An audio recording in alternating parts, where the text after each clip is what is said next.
please. Thank you very much, Chair. Chair, part of the ArriveCAN scandal is that we are seeing this intense and bitter conflict between senior public servants. Senior officials accusing each other of lying, of falsifying evidence, even of faking major illnesses. And we have a similar dynamic today where we have witnesses whose testimony conflicts with the statements of Ms. Daly. And I want to just observe that whoever you find more convincing, the fact of this intense conflict within the ranks of the senior public service is a major problem. It's a problem that this division exists, that people can't trust each other, that someone is lying, and that whoever's responsible is not owning up to the problem.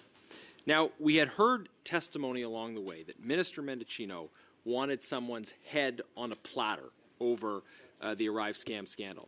This is obviously a massive boondoggle. The investigations at committee had started, and the implication of the testimony we heard about wanting someone's head on a platter is that Minister Mendicino was looking for a fall person, someone to carry the blame, someone within the public service to take responsibility for the disastrous ArriveCAN procurement. He wanted to hold someone else responsible.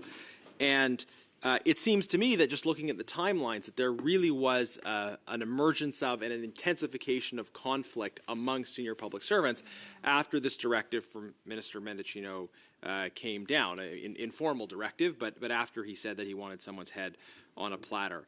And I would just observe as well that we've seen the conflict between what you might describe as the Min-Doan faction and the MacDonald-Utano faction. So I think this kind of plays into the questioning of Diane Daly and her allegation that she was sort of supposed to say certain things about who was responsible, and she didn't say the things she was expected to, and therefore people went after her. So I want to ask a few questions about this. When did you first decide to interview Ms. Daly? When did you reach out to her and say, we need to talk to you about this? Thank you very much for the question. So I reached out to Ms. Daly, as I said earlier, on December 14th, after I was asked to ask her to cooperate with the investigation. So I just thank you, and I just want to observe that that was after the MacDonald-Utano testimony, where they basically came out with very strong criticisms of Min-Doan and other senior public servants. So you were asked to interview Ms. Daly after Mr. Utano and MacDonald had already kind of separated themselves from the narrative being advanced by other officials. Can you confirm that during her hearing with you, Ms. Daly accused Min-Doan of lying and said that Min-Doan was responsible for the decision to choose GC Strategies?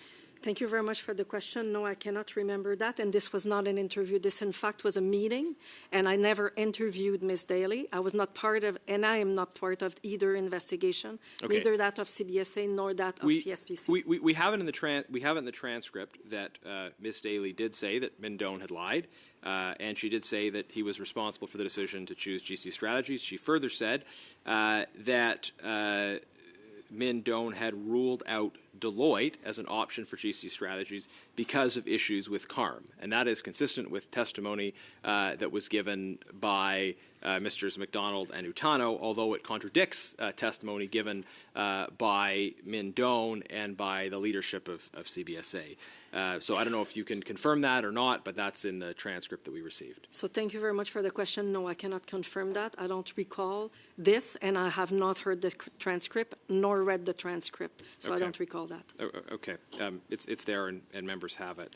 But what was clear to me is that Ms. Daly's testimony conformed to the version of events that we heard from Cameron MacDonald and Mr. Utano. It conflicted with the events that we heard from Min-Doan, and statements by the senior leadership of CBSA confirms what Min-Doan's supported what Mr. Doan's statement was. So you have these two conflicting stories, and the problem is that people who support one version of events continually get forms of pressure. They get put on leave, in some cases leave without pay, whereas people who support the other version of events don't face the same kind of consequences. Question, so Mr. Genuis. we're trying to make sense as a committee, and I'd just be curious for your comments on this, of why, while an investigation is supposedly still ongoing, you have this conflict between senior officials, and one faction is facing penalties already, and the other faction is not, when the investigation is supposedly going on. Doesn't that suggest kind of a problem? Thank you very much for the question. I don't want to, I'm not part of any of those factions, and I don't want to speculate as to the motivations of those individuals. I also would like to go back to the words, to a question earlier that I used in that meeting with Ms. Daly, specifically the word targeted. What I was trying to convey... Actually, Ms. Polduc, I know you're going to have a chance to answer that. We are over the time.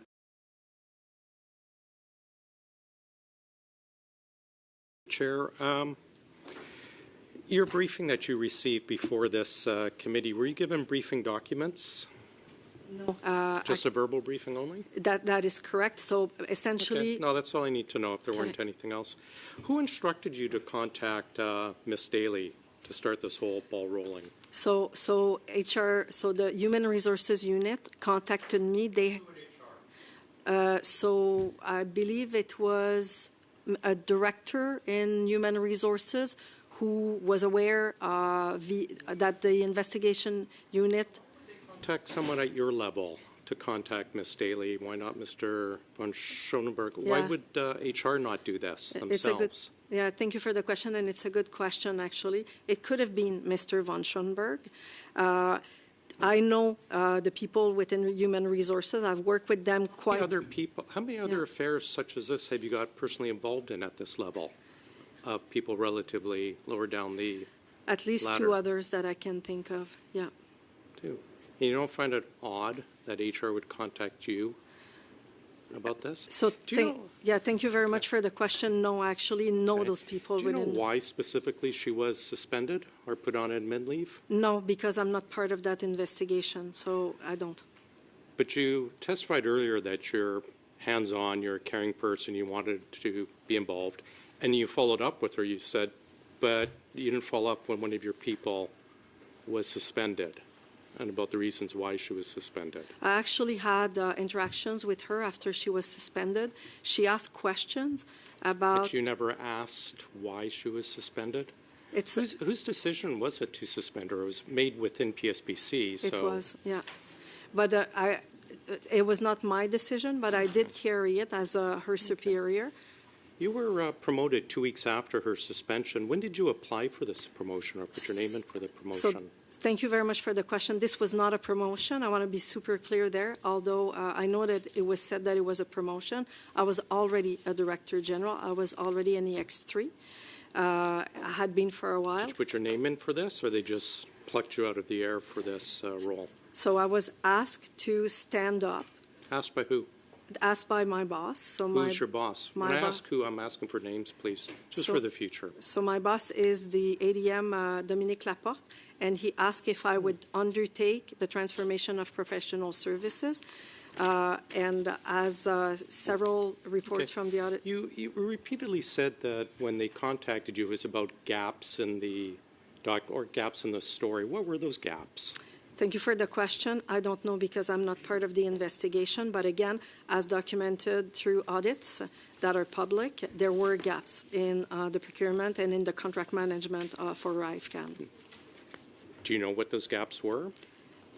So specifically as part of the investigation, no, I'm not part of the investigation. Let me ask you something. It's very, the narrative here is very strange. One of the things that the PSPC and Mr. Fleur seems to be going after Ms. Daly on is, this email, this creative writing that somehow that she had some role in selecting GC strategies. Someone at her level would not have been able to do that. Now, who was responsible for signing off on a NSC, the National Security Exemption that they seem to be putting on Ms. Daly? So I don't know because I was not part of the procurement process at the time. Are you aware that the person who signed off on it was Ms. Reza, who is now, of course, the Deputy Minister? I was not. Do you find it odd that they seem to be targeting someone who is a PG05 very far down the very far down the ladder for this when legally it's the ADM at the time, Ms. Reza, who is accountable and responsible for signing the national security exception. So I was not aware of that, and I don't want to speculate on odd or not. But you understand how odd this is, that somehow this, like, the government cannot put out a tweet without 20 people approving it, and yet somehow Ms. Daly, far down the totem pole, somehow pushed a sole source into GC Strategies when the ADM was the one who actually signed the exception, and yet it's all due to this lower level mastermind who pushed it toward GC Strategies. Do you not find this, like, this narrative hard to believe? So thank you for the question. I don't want to speculate. Thank you. That is the time, Mr. McCauley.